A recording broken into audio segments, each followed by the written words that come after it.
Hello, ayan mga kaibigan, maghihigpit na po si LTO sa mga motorista na unregistered at yung mga unfit or unsafe na mga nabiyahe pa sa kalsada. Ito po ay nakalagay sa Joint Administrative Order na 2014-01 at sa Republic Act 4136 mga kaibigan, na kapag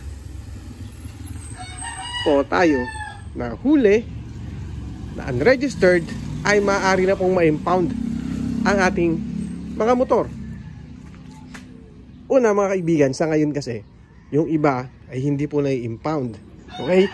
Totoo naman yan, di ba? Kinukuha lang yung driver's license at tinitikitan.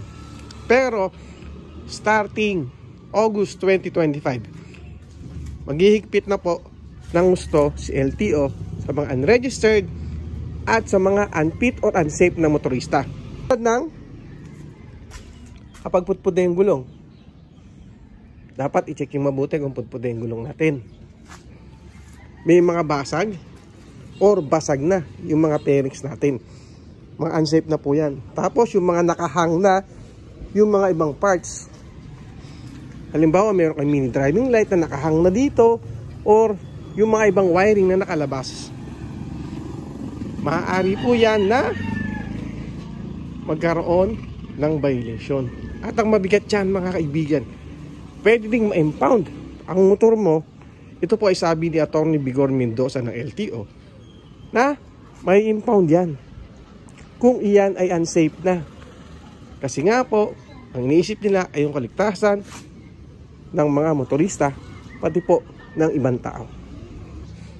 Kaya ako sa inyo mga kaibigan at mga tropa natin dyan, na siguraduhin natin na nakarehistro ang ating motor at hindi expired ang ating driver's license. Pati yung mga motor natin ay siguraduhin natin na kumpleto yung mga pairings, hindi putput ang gulong, at walang mga unsafe kapag po tayo ay bibiyahe. Okay? Yan po ay paalala ni LTO sa atin. Kasi nga po, alam nyo na mabigat yung penalty niyan. 10,000 pesos kapag unregistered, may impound pa yan. Meron pa tayong reckless driving.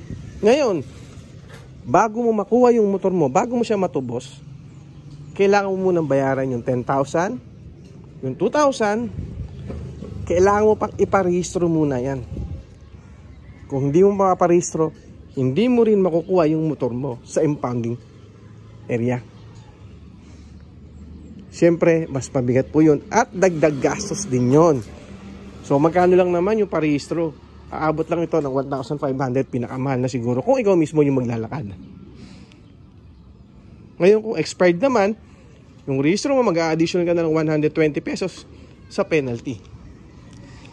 Okay? Kaya, mga kaibigan, mga tropa, at mga ka-riders natin dyan, huwag po tayong bumiyahe ng expired ang rehistro, expired ang ating driver's license. Mahirap mahuli.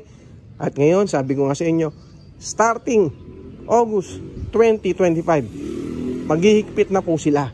Pwede na ma-impound ang ating motor kapag unregistered yan. Okay? So yun lang mga kaibigan. Ingat po tayo palagi and ride safe. Thank you.